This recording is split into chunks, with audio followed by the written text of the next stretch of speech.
যে কোনো পরীক্ষায় 90% মার্ক পাওয়া সবারই স্বপ্ন। প্রিয় শিক্ষার্থী, আমি আছি তোমাদের সাথে। তুমি অ্যাভারেজ স্টুডেন্ট হও, তুমি একবারে ব্যাক বেঞ্চার হও, তুমি টপার হও, যেই ক্যাটাগরি স্টুডেন্ট হও না কেন, তুমি যদি নিজের মন মানসিকতা চেঞ্জ করতে পারো আর 4টা বিষয় তুমি মাথায় নিয়ে পড়াশোনা করতে পারো, তাহলে কিন্তু 90% মার্কস পাওয়া সম্ভব। সবার প্রথমে আমি তোমাদেরকে যে বিষয়টা বলবো সেটা হলো তোমাদের মাইন্ডসেট। সবার আগে মাইন্ডসেট। দেখো তুমি কোন লেভেলে আছো তুমি খুব ভালো করে জানো।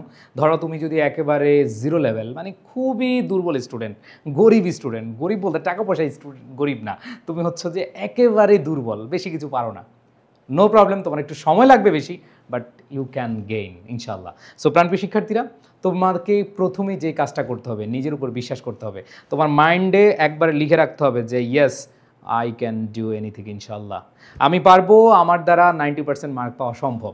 এই যে যখন তুমি ভিত্তিটা গড়ে তুলতে পারবা, তখন আর কিচ্ছু লাগবে না। সো সবার আগে তুমি 90% মার্ক পাওয়ার জন্য সিলেবাস দেখার দরকার নাই, কিছু দেখার দরকার নাই। তুমি আগে হচ্ছে তোমার মাইন্ড সেট করো যে ইনশাল্লাহ আমি এই পরীক্ষায় বা আমি আগামী ফাইনাল পরীক্ষায় আমি 90% মার্ক তুলবই। সো সেই ক্ষেত্রে তোমাদেরকে মাইন্ডসেটটা অনেক অনেক ভালোভাবে করতে হবে, স্ট্রংলি করতে হবে। মাইন্ডসেট করার ক্ষেত্রে তোমাদের উদ্দেশ্যে বলি যে তোমাদের যদি পরীক্ষায় ধরো আগামী 2 দিন পরে হয়, তাহলে কিন্তু মাইন্ডসেট করে কোনো লাভ হবে না, তুমি যদি একবারে অ্যাভারেজ স্টুডেন্ট হও। বাট তুমি যদি অ্যাভারেজ স্টুডেন্ট হও, তোমার হাতে সময় আছে, তোমার মাইন্ডসেট আছে, তোমার প্ল্যান আছে, তোমার এক্সিকিউশন আছে, and then you will gain. So এটা মাথায় রেখে তোমার প্রস্তুতি নিতে হবে। আর যারা আগে থেকে একটু ভালো করে পড়াশোনা করে আসছো, তোমার অল্প কয়েকদিন হাতে থাকলেই হবে, তোমার এত টেনশন করা লাগবে না। সো আমি সবার উদ্দেশ্যেই, অ্যাভারেজ এবং টপার সবার উদ্দেশ্যে বলবো যে কি করতে হবে। মাইন্ডসেট এমনভাবে করো যে আগামী যে সময় আছে, এই সময়ের প্রত্যেকটা সময়কে আমি বেস্ট ইউটিলাইজ করব। আমাদের হাতে কিন্তু 24 ঘন্টা আছে। মহান আল্লাহ রাব্বুল আলামিন আমাদের হাতে খুব মহামূল্যবান একটা অ্যাসেট দিয়েছেন, সেটা হচ্ছে সময়। এই সময়কে যারা মূল্যায়ন করতে পেরেছে তারাই কিন্তু ভালো করতে পেরেছে। সো তুমি মাইন্ডসেটটা করো যে আমি পারবো, এতটুকুই যথেষ্ট।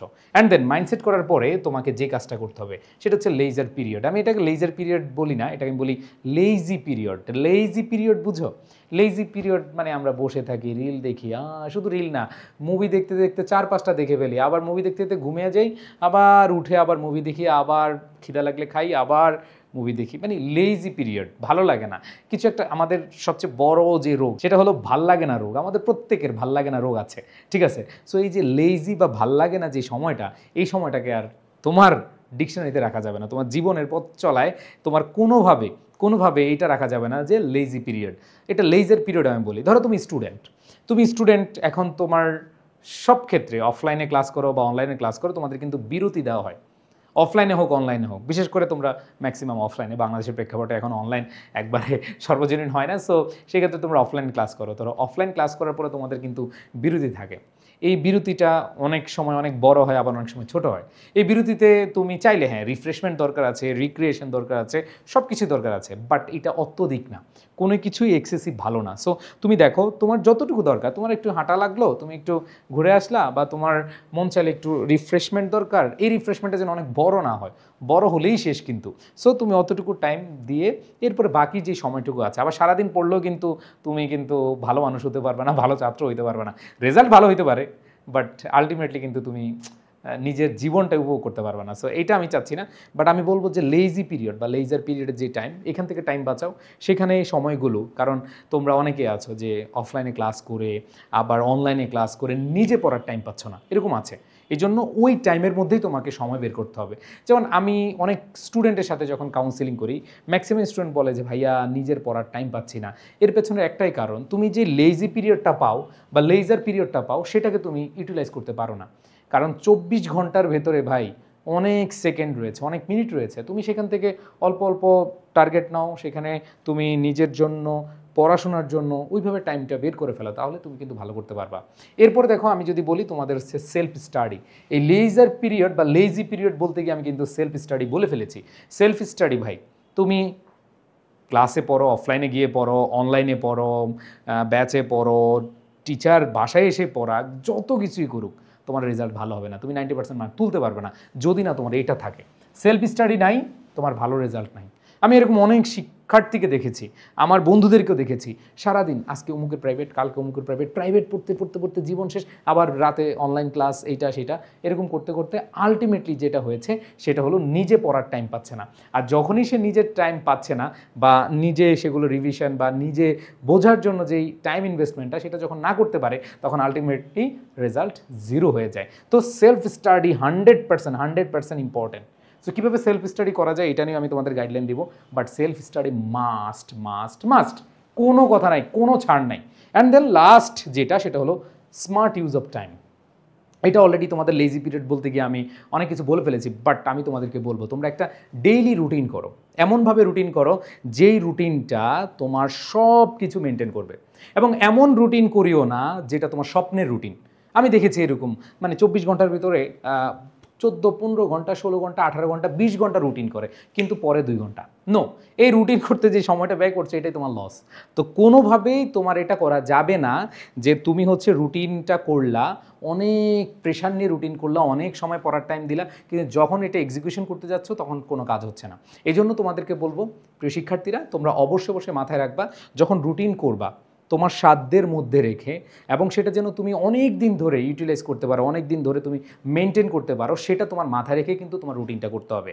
যদি তুমি ভালো মার্ক পেতে চাও, এটা একটা চলমান প্রক্রিয়া, এটা একটা পরিশ্রমের বিষয়, হার্ড ওয়ার্কিং তোমার করতে হবে, সেটা অল্প দিনে না, আস্তে আস্তে আস্তে আস্তে আস্তে তোমার রেজাল্টটা অনেক বেশি ইম্প্রুভ হবে। ধরো তুমি এখন 40 পাওয়া স্টুডেন্ট, তুমি 90 পেতে গেলে তো অবশ্যই টাইম লাগবে, তাই না? ধরো এখন তুমি 80 পাচ্ছ, 90 পেতে গেলে কিন্তু বেশি লাগবে না। সো এখানে মাথায় রাখতে হবে যে স্মার্ট ইউজ অফ টাইম, তোমার টাইমের সঠিক ব্যবহার এবং সুন্দর ব্যবহার করতে হবে। এই জন্য রুটিনটা এমনভাবে বানাও, প্রথমে তুমি দেখো যে রুটিনটা বানিয়েছো এটা কয়দিন তুমি মেনটেন করতে পারছো।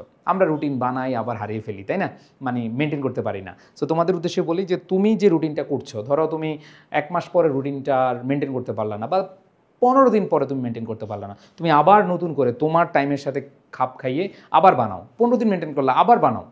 কারণ আমাদের টাইমগুলো প্রতিদিন একরকম যায় না, আমাদের দিনটা এরকম যে সব কিছু কিন্তু আনপ্রেডিক্টেবল। আমরা মানুষ হিসেবে জন্মগ্রহণ করেছি, জন্ম আছে, মৃত্যু আছে, এর মধ্যে কত কিছু যে আছে, আমরা কিন্তু সব কিছু নিজেই মেনটেন করতে পারি না, নিজের কন্ট্রোলে রাখতে পারি না। কারণ আল্লাহ রাব্বুল আলামিন আছেন, উনি যেভাবে চান, যেভাবে ভালো মনে করেন সেটা তো আছেই, তারপরও নিজেদের একটা প্ল্যান পরিকল্পনা থাকে। সো প্রাণপ্রিয় শিক্ষার্থীরা, তোমরা যারা ভালো করতে চাও, স্মার্ট ইউজ অফ টাইম, তুমি রুটিনের মাধ্যমে স্মার্ট ইউজ করতে পারবা। আর আরেকটা বিষয়, ধরো তুমি কোথাও গেলা, বাসে আছো বা হচ্ছে বাসায় আছো, যেখানে আছো, তোমার যে ডিস্ট্রাকশন হয়, মানে টাইম ওয়েস্টেজ হয় যেখানে, ওইখান থেকে সময় বাঁচালেই তোমার স্মার্ট ইউজ অফ টাইম হবে।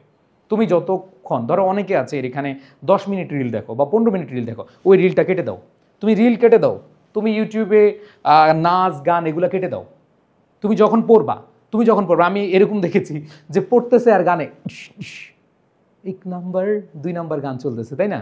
সো এই যে গান চলতেছে ভাই, তোমার কিন্তু পড়াশোনা ঠিক মতো হচ্ছে না। সো এইটা মাথায় রেখেই তোমাকে স্মার্ট ইউজ অফ টাইম করতে হবে। যেখানে যেখানে তোমার সময় ব্যয় হচ্ছে, ওকে, ডিডাক্ট করে ফেলো, ওই সময়গুলোকে বাঁচিয়ে তুমি হচ্ছে এইখানে ইউজ করো।